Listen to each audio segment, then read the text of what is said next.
Hi, everyone. We're back. You thought the two sessions was enough, but we got an extra snack for you because we didn't get to give our full presentation on negotiating term sheets, but we did get a recurring question from the community, which was, but tell me about a specific safe. What safe is that, Michael? That is the Black Ambition Safe. So if you are invited to join the program, you'll be offered these terms. And we thought we would talk a little bit about safes in general, how they work as investment instruments, and then go through the terms of this specific safe. Sure. And so SAFE is an acronym that stands for Simple Agreement for Future Equity. So the real benefit of this, which we talked maybe briefly about in our session, is that it's simple and you don't have to actually issue preferred stock, which requires a whole bunch of negotiation, lots more pages of documents. It's kind of a coupon for the future equity that will be issued by the company. So you get the money in quickly, you're able to execute, and the investors that are investing, they get a little bit of a benefit, or rather, they're putting in money early, so they're taking on more risk. So we set a valuation cap and say, look, if the company ends up doing really well with the money we provided and goes on to do great things and increases the value, when they raise that price round, new investors are going to have to pay a certain price, but I am only going to have to pay kind of a fixed price that's based on the valuation cap. So the two most important terms I would say in a safe are valuation cap and discount.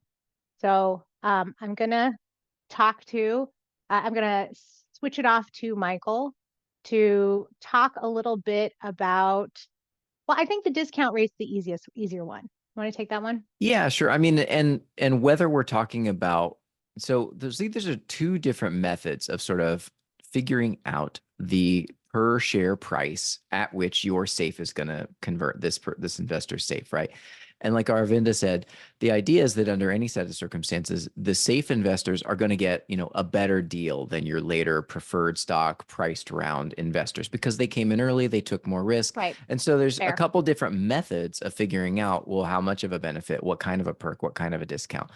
And the easiest way to do this, although I think a little bit less frequently used in the market, just the straight discount safe, although I think it has some benefit, which I'll talk about, is this just the discount term. So it's framed here as 85%. It's actually what you should have in your mind is the inverse of that. So 85%, if it says 85%, what it really means is you're offering them a 15% discount against the price of the Series A or Series whatever preferred stock that you're later going to issue. I like the idea of a discount safe, even though I see fewer of them these days, simply because it allows you as an early stage company to kick the can a little bit on deciding what your valuation is, especially if you're dealing primarily with, smaller like angel investors or friends and family investors, especially who have no real idea of like how to value or place a valuation on the company early on. This allows you to kind of delay that conversation entirely, not lock yourself into a certain valuation, and just say, look, whatever we sell our Series A shares at, you're going to get 15% off. And the standard market range is somewhere between 10 and 20%. So this is right in the middle. So, we would say this is a market discount. The the Valuation post, cap. yeah. So that gets a That's a little more second thing. complex. Yeah, right. It does. And there are a couple ways to slice it. Post money is really important because, as I may have mentioned in the presentation, it means that everything that is raised is under the denominator when calculating the price per share. So these investors are not going to be diluted by additional convertible notes, safes, kisses, whatever random equity financing instruments that are not preferred stock. They're not going to be diluted. So they're post everything prior to the price round. And then there's a pre-money version that's much more company friendly. That's like, well, we'll just incur the dilution along with you because if you're raising more money, it's good for us. It's probably increased value. We don't see that as much. This is the standard now. This is all that's available, the form that's available on Y Combinator's site, where they have popularized and made this, made this a standard.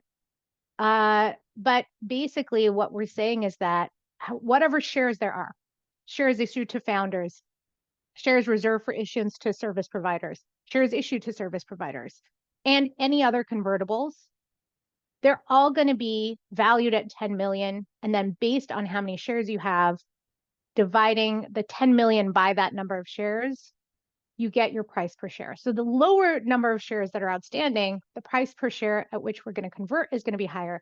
Safeholders are going to get less shares. But for example, in this situation, we're not exactly sure what the amount is, but let's say it's 250K. Then it's going to be 250K out of 10 million. No matter what you do, if you like increase the option pool by 100% and issue to everybody, these safe holders are still going to get that 2.5% of the new company. Am I doing that math right, Yeah, Michael? I'm that's always that's like right. screwing That's up right. a And I zero think, somewhere. yeah, no, that's right. It's 2.5%. I usually, since I'm lazier with numbers, I just, go like, what if they invested $1 million at a $10 million I valuation? know. Just Well, because I wanted to use right. the But you want to document. use real Okay, but numbers. anyway, But yes. I think the way, I think one thing that I've seen folks get tripped up on with valuation caps is they see this valuation and they think of it in terms of like, this is the value of my company right now, when really what the valuation cap is it's a proxy for, it's the investor telling you what percentage of ownership they want for what they're putting in. Yeah. So The higher it right is, here, the yeah. less percentage they're getting. And to be honest, 10 is pretty good. It's on the higher end of what we've been seeing as standard for early stage investment. So I like, other accelerators will take a much larger chunk, like something. So this would be like 2.5%, right? They'll Mhm. take 7% for less money put in.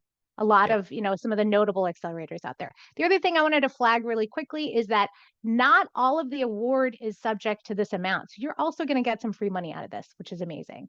And it's 50% of the prize amount up to 250K is the basis of this convertible. Yep. There are a lot of other terms in here. Did you have a chance to dig into this valuation floor concept? Because I did. I'm happy to talk about it. So this is actually something that's protective of the company, where it basically says if you raise a preferred round at a valuation that's lower than the 10 million cap, ordinarily what happens is that the safe investor gets the better of the priced round terms or whatever their safe would have converted at, and there's no sort of limit to that. But what Black Ambition has done here is they've put a floor on this to say, look, if you raise, for some reason you raise a round at a valuation cap of lower than 4 million, we're just going to convert at 4 million. So that's the absolute lowest price per share that they would ever get, and that's something that's favorable to the company. So And it's not not something we a term typically I see. commonly see. No. Yeah, and it's really protective to the company, so we really like it. Yep. There are a lot of other provisions in here, not a lot, but like some other provisions in here. I think those are the main Yeah. None of items. these other We'll things do, really get negotiated. yeah, and that's the other thing I'll say is like there's some things subject to negotiation, some things that aren't. Obviously, this is the deal. You're going to take it or not as you like it. When you deal with investors, there are going to be other provisions that you might look at, but there are also standard terms around those. So I think this gives you kind of a capsule summary of the really important terms. And you can also always reach out to the Black Ambition team or us if you have other follow-up questions. Awesome. Thanks so Thanks, much. everybody. Hope to hear from you soon. Bye. Keep killing.